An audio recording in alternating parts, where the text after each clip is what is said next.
ኢየሱስ ክርስቶስ ስረይ ኃጢአቴ ወኃጢአተ ኩሉ ዝከም ማይሰራ ኃጢአት እግዚአብሔር ይፍታ።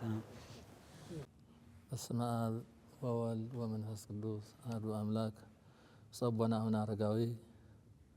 ናይ ቅዱስ ሲኖዶስ ትግራይ ዋና ጸሐፊ ናይ ካናዳ ሀገረ ስብከት ሊቀ ጳጳስ ተኸወር መልአከ ምሕረት ሓጎስ ገብረ መድህን ናይ መንበረ ሰላማ ምክትል ስራሕ መካየዲ ኣብ ወፃእን ኣብ ውሽጢ ዓድን ትርከቡ ብፁዓን ኣበው ሊቃነ ጳጳሳት ከምኡ እውን ናይዙ ዓብዪ ኮሚቴ አባላት ሊቃውንተ ቤተ ክርስቲያን ካህናት ዲያቆናት በመላእ ናይ ኦርቶዶክስ ተዋህዶ ቤተ ክርስቲያን ትግራይ ኣመንቲ ኣብ ውሽጢ ዓድን ወፃእን ትርከቡ ብቅድሚያ ሰላም እግዚአብሔር ምስ ኩላትና ይኹን ማለት ይጅምርና ብጸቦናን ተኸወር መልአከ ምሕረትን ተናጊሮም እዮም። መንበረ ሰላማ ናይ ገንዘብ ምትእኻብ ወይ ቴሌቶን ንምግባር ሓሲቡ እናተንቀሳቐሰ ከም ዝጸንሐ ይፍለጥ እዩ። ሓፂር ግዜ ተንቀሳቐሰ ምስ ፀንሐ ተሓሰበ ሓሳብ እውን ጉንበት 13 ተኣኻኺቡ ዕለት 29/30 ጉንበት ሰነ 1 መዓልቲ ብዓለም ለኸ ደረጃ ናይ ገንዘብ ምትእኻብ ክገብር መግለፂ መውፅኡ ይፍለጥ እዩ። ብዝኾነ ግን ካብቲ ግዜ ጀሚሩ ኣብ ስራሕ እናወፀ እናወረደ ድሕሪ ምጽናሕ ናይ ሰብ ስራሕ ብምምኻርን ብምርዳእን ብምትሕግጋዝን እዩ ዕውት ክኸውን ዝኽእል እሞ ዝምልከቶም ፈተውቲ መንበረ ሰላማ ውፃእ ለለዉ ብምምኻር ብምርዳእ ናይ ግዜ ሕፅረት ከም ዘለዎ ምርዳእ ተገይሩ እቲ ጉዳይ እዚ እውን ከም ዝተኣመነ እዚ ኩሉ ደሞ ዝቐረበ ኩሉ ብቕንዕና እቲ መንበርና ዝግባእ ነገር ክረክብ ካብ ምባል ዝተልዓለ ሓልዮት ስለ ዝኾነ እዚ ዝሐሸ ነገር ምግባር ደሞ ኣእማንን ቅቡልን ስለ ዝኾነ እቲ ኮሚቴኦም ተቐቢልዎ ናይ ግዜ ዝተወሰነ ግዜ ናይ ግዜ ምንዋሕ ክግበር ተኣማሚኑ እዚ ትግበር ተሎ ደሞ ናብ ወፃእን ናብ ውሽጢ ዓድን ዝምልከቶ ኮሚቴ ብምትእኽኻብ ብምርዳእ ዝተገበረ ሓሳብ ምዃኑ እናገለጽኩ ልዚ ግን ልዚ ግዜ እዚ ተውሂቡ ለለ ደሞ ብዝበለፀ ዝሐሸ ስራሕ ክንሰርሕ ምዃኑ እዩ። ብፍላይ ደሞ ካብ ወፃኢ ዝርከቡ ቦታትናን ሊቃውንት ኣሕዋትና ደሞ ዝቐርብ ዝነበረ ብስም መንበረ ሰላማ ቅድሚ ሕዚ ተላኢኹ ዝነበረ ሓሳብ እቲ ዝግባእ ደረሰኝ ላብኡ ከም ምብፃሕ ኣብ ገንዘብ ምትእኽኻብ ዕንቅፋት ክኸውን ከም ዝኽእል እውን ስለ ዝቐረበ ቅድሚ ቴሌቶን ቴሌቶን ናዚ ዕንቅፋት ክኸውን ስለ ዘይብሉ ብዝግብኦ ክበፅሕ ብስም ኣድራሻ ክበፅሕ ምስ ኣድራሻ ብሚድያ እውን ክግለጽ ስለ ዘለዎ ህዝብና ምጥርጣር ኮይኑ ክሰርሖ ስለ ዘይግባእ እዚ ሓሳብ እዚ ብምትእምማንን ብግልጽነትን ክስራሕ ስለ ዘለዎ መንበረ ሰላማና ቅድሚቱ ተሌቶና ዕንቅፋት ክኾኑ ንኽእሉ ካብቶም ደረሰናት እውን ግልጽ ኮይኑ ተፈሊጡ ህዝብና ትለሃቦ ዝግባእ ከም ዘሎ ክኣምን ስለ ዘለዎ ትልተውሃብ ሓሳብ እውን ግቡእ ምላሽ ክወሃብ ስለ ዘሎ ብምትእምማን ኣብ ዘይ ምትእምማን ኮይንካ ትገብሮ ናብ ባዕሉ ዕንቅፋት ክመጽእ ስለ ዝኽእል ብዙ ምኽንያቱ እዚ እውን መንበረ ሰላማና እውን ኣብ ቀረባ ግዜ ኣብ ዝረሓቐ ናብ ዝቐረበ ዘሎ ዝተውሃበ ሓሳብ ብዝግባእ ፋይል ብምታሽ ሕድሕዱ ተገሊጽሉ ሕዚ እውን ኣብዚ ምንቅስቓስ እዚ ዕውት ዝኾነ ምንቅስቓስ ዝገብር ኩሉ ካብ ምእማን እውን እዩ ሓሳብ እዚ እውን ተሓሲቡ ዘሎ ብጸቦናን ተኸወር መልአከ ምሕረትን ብቐረባ ግዜ ዝሓሳብ ግልጽ ከም ዝኾኑ ያው ተራዳዲእና ምትእምማን ንሱ እውን ዝገበርናሉ ሓሳብ እዩ። ካብዚ ቀፂሉ ለለ ትቕፅል ለሎ ሓሳብ ግን ሕዚ እውን ኣብ ወፃእም ኣብ ውሽጢ ዓድም ዘለና ሰበክተ ወንጌል ሰባክያን ወንጌል ካህናት ዲያቆናት ኩሉ ዝምልከተና እዚ ሓሳብ እዚ ክንንቀሳቐሰሉ ክንሰርሖ ዝግበአና ንምስራሕ ተሓሲቡ እዚ ግዜ ተቐይሩ ዘሎ እሞ ክቕየር እውን ተረዳዲእኻ ተመኻኺርካ ምስራሕ ዓብዪ ነገር ምትእምማን እዩ ንብል ክኾን ዝግብኦ ነገር እውን ስለ ዝኾነ ናቲ መዓልቲ ምቕያሩ ንልሐሸን ንፅቡቕ ስራሕን ምርዳእን ተገይሩ ዝተገበረ ስለ ዝኾነ ኣብ ምርዳእ ተረኸብኩም ቦታትም ሊቃውንትም ተረኸብኩም ኢኹም ኣብዚ ጉዳይ እውን ዝህዝ ተገይሩ ዝሐሸ ጉዳይ ኮይንኩም ዘይተረኸብኩም ሓሳባት እውን ክትንቀሳቐሱን ክትሰርሑን እናተሓሳሰብና ከምቲ ዝተነገረ ህዝቢ እውን ብፁዓን ኣበው ሊቃነ ጳጳሳት ዝመርሕዎ በብሃገረ ስብከቱ ኮሚቴ ሃልዩ ከምኡ እውን ብወረዳ ከምኡ እውን ብኣጥቢያ ንምውቃር እውን እቲ ግዜ ዝሓፅር ስለ ዝነበረ ህዚ ግን ብዙ መልክዕ እዚ ኮይንና ክንከዲና እሞ ያው ጽቡቕ ስራሕ ክንሰርሕ እግዚአብሔር ይርዳእና መንጉኡን እግዚአብሔር ኣብ ማእኸልና ተረኺቡ ተለሓሰብናዮ ሓሳብ ከሳኽዕልና ኩለና ብጸሎት እውን ፈጣሪና ክንጥይቕ ናይ ጰራቅሊጦስ በዓል እዩ ህዚ ልጅምር ለለኻ ናጋ ሰንበት ጀሚሩ ቦታትና ሐዋርያት ምስጢር ተገለጸሉ ጊዜን ሰዓትን ስለ ዝኾነ ንሕና እውን ከም ቦታትና ሐዋርያት ምስጢሩ ጥበቡ ተገሊጽልና ኣብ ደኸምናዮ ኣበርቲዑ ኣብ ተሰወርና እውን ኣብሪሁ ልሐሸ ስራሕ ክንሰርሕ እግዚአብሔር ኣምላክ ይሕግዘና ሰላም ለዓድናን ለህዝብናን ክብሪ ይሃበል ብፁዓን ኣበው ሊቃነ ጳጳሳት ዝኸበርኩም ሊቃውንተ ቤተ ክርስቲያን ዝኸበርኩም ኣብ ውሽጢ ናብ ደገን ዓዲ ኣብ ውሽጢ ዓድን ናብ ደገን ትርከቡ ምእመናን ህዝበ ክርስቲያን ብምልእኹም በመጀመርያ ከምቲ ብፁዕ ኣቦና ኣቡነ ኣረጋዊ ዝበልዎ እዚ ቴሌቶን እዚ ተሓሲቡሉ ካብ መጀመሪኡ ብቅዱስ ሲኖዶስ ተወሲኑ ኮሚቴ እውን ዓብይ ኮሚቴ ብዓለም ለኸ ደረጃ ብብፁዓን ሊቃነ ጳጳሳት ዝምራሕ ሰብ ሃፍቲ ምሁራት ዝተፈላለዩ ናይ ሚድያ ሰብ ሞያ ዘለዎ ዓብይ ኮሚቴ ተጣይሹ ኣብ ምንቅስቃስ ተጸኒሑ እቲ ንዕለት በዚ መሰረት ንዕለት 29 ዕለት 1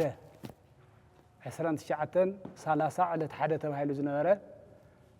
ንእሽተይ ትግዜ ስለ ዝሓፀረ ያው በተተሓሰበ መሰረት ክስራሕ ንእሽተይ ካብ ውጭ ዘለው ወለድና ኮሚቴ ኣብ ውሽጢ ዓዲ እውን ትግዜ ሓፂሩ እዩ ዝብል ሕተውን ስለ ተልዓለ ንሕና እውን ገምጊምናዮ ከም ኮሚቴ ተገምጊሙ ያው መዓልቲ ክውሰኽ ከም ዘሎ ተወሲኑ ስለ ዘሎ እዚ ክትፈልጥዎ እዩ ንሕና ሓዚ ናብ ሚድያ ቀሪብና ዘለና ያው እዚ ኮሚቴ እዚ ብቤተ ክህነት ጥራሕ ዝምራሕ ዘይኮነ ኣቦታት እዮም ዝመርሕዎ ብሞያ ግን ምሁራት ሰብ ሞያ ኣለዉ ዓበይቲ ዓዲ ኣለዉ ናይ ሚድያ ሰብ ሞያ ኣለዉ ብኦቶም ዝምራሕ ምዃኑ ያው ኣብቲ ገንዘብ እውን ብኣግባቡ ሕጋዊ ቁፅር ሃልይዎ ያው 5 ዕፁብ ባንክ ተኸፊቱ ኣሎ ያው እዚ ዝቆፃፀርዎ እቶም ኮሚቴ እዮም ዝቆፃፀርዎ በብዕለቱ ዝኣተወ ይኹን ንቐጻላይ እውን ንምንታይ ክውዕል ከም ዘለዎ ብኣግባቡ ተወሲኑ ኣብቲ ዝተባሃለ ዝውዕል ምዃኑ ያው እዚ ክትርድኡልና ንደሊ ካብኡ ንምንታይ እዩ ዝብል እውን ብግልፂ ክፍለጥ ዘለዎ ያው ከምቲ ኩላትና ንፈልጦ ኣብ ትግራይ ኣብቲ ዝሓለፈ ዓመታት ዝተኻየደ ጦርነት ኣሎ ንሱ ዘብፅሖ በሰል ኣሎ ያው እዚ መሰረት ተገይሩ ዝተፈናቐለ ህዝብና ዝተጎድአ ህዝብና ኣሎ ስለዚ እዚ ብዙሕ ምፅጋን የለ እዩ ብመንፈሳዊ ህይወት ምፅጋን የለ እዩ ስለዚ እዚ ብስብከተ ወንጌል ኣቢልካ ያው እቲ ተበላሸወ ኣእምሮ ንምስትኽኻል ዝፈረሱ ገዳማት ኣለዉ ዝዓነዉ ኣድባራት ኣለዉ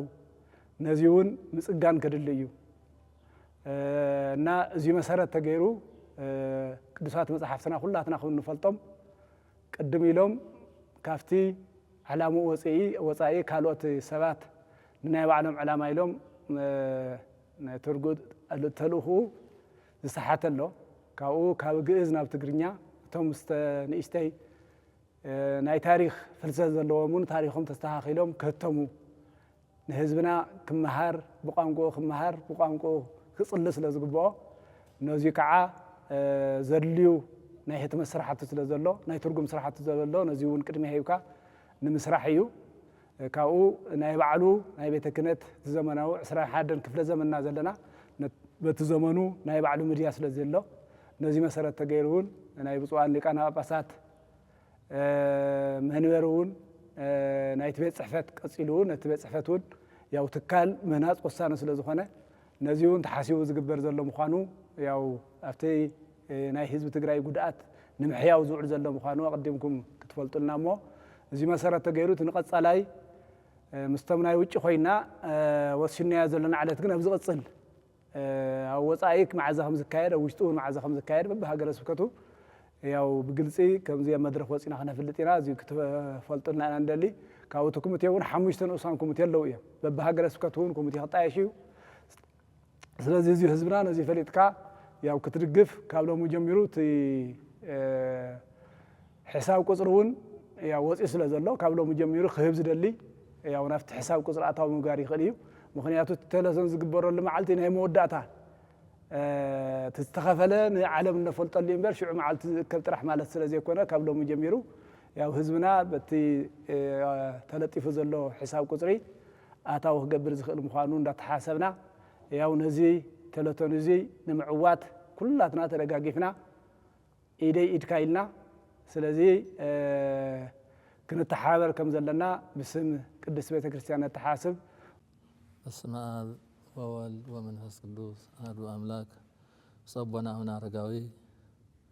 ናይ ቅዱስ ሲኖዶስ ትግራይ ዋና ጸሐፊ ናይ ካናዳ ሀገረ ስብከት ሊቀ ጳጳስ ተኸብር መልአከ ምሕረት ሓጎስ ገብረ መድህን ናይ መንበረ ሰላማ ምክትል ስራሕ መካየዲ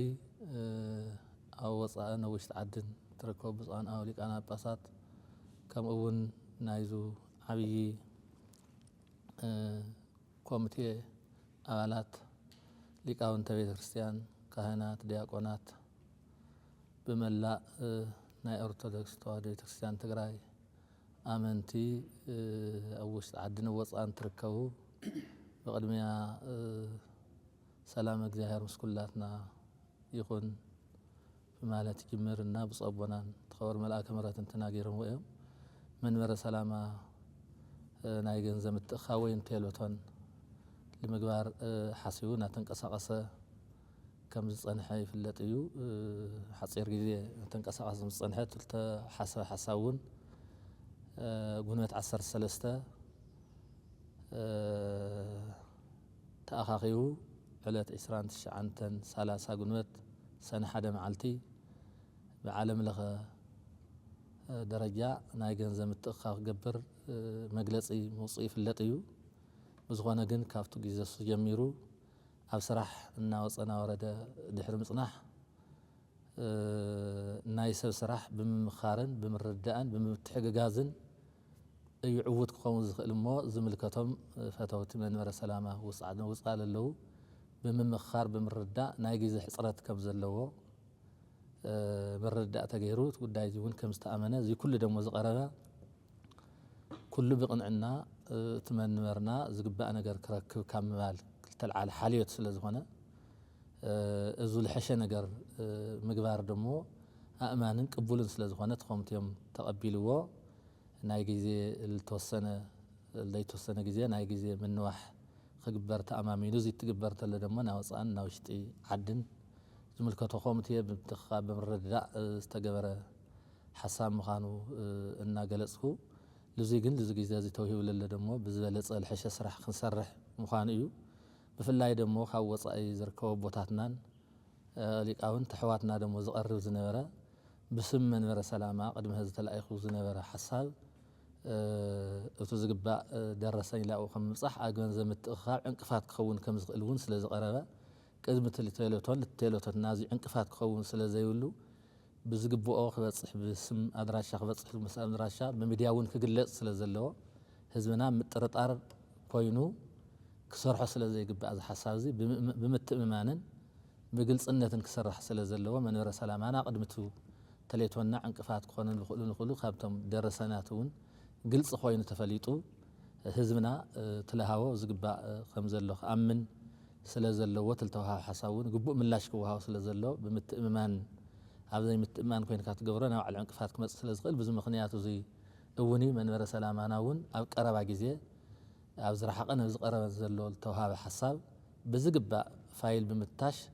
ሕድሕዱ ተገሊጽሉ ሕዚ እውን ኣብዚ ምንቅስቓስ እዚ ዕውት ዝኾነ ምንቅስቓስ ዝገብር ኩሉ ካብ ምእማን እውን እዩ ሓሳብ እዚ እውን ተሓሲቡ ዘሎ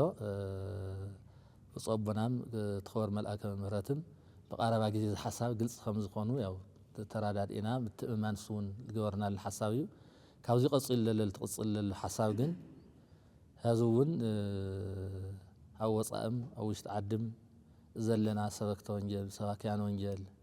ካህናት ዲያቆናት ኩሉ ዝምልከተና እዚ ሓሳብ እዚ ክንንቀሳቐሰሉ ክንሰርሖ ዝግበአና ንምስራሕ ተሓሲቡ እዚ ግዜ ተቐይር ዘሎ እሞ ክቕየር እውን ተረዳዲእኻ ተመኻኺርካ ምስራሕ ዓብዪ ነገር ምትእማን እዩ ንብል ክኾን ዝግብኦ ነገር እውን ስለ ዝኾነ ናቲ መዓልቲ ምቕያሩ ንልሐሸን ንፅቡቕ ስራሕን ምርዳእን ተገይሩ ዝተገበረ ስለ ዝኾነ ኣብ ምርዳእ ተረኸብኩም ቦታትም ሊቃውንትም ተረኺብኩም ኢኹም أو زي قداي زهستغير للحشة قداي خوينكم زي ترخوكم حسابات ون كتنقساقسون كتسرحون إن تحساسبنا كم تستنجر هزون بوصان أوليك أن بأسات المرحوة ببهاي جورا سكتو كوميتي هاليو كم ون بوردا كم ون بأطبيع لموق أرون تجهز حصر سلز نبر هزقن بزملك عزي كويننا خن كدينا مو ياو صبوق صراح خنسرح እግዚአብሔር ይርዳና መንጉውን እግዚአብሔር أما أقلنا ترخيو تلحسون هاي حساب كساقعلنا كلنا بصلتون فطارينا خنطيق ناي راقريطوس بعال እዩ هذي اللي يمر للخنا قاسنمت جميرو بوتات نهاريات مستر تجلصلو غيزن ساعاتن ስለዝኾነ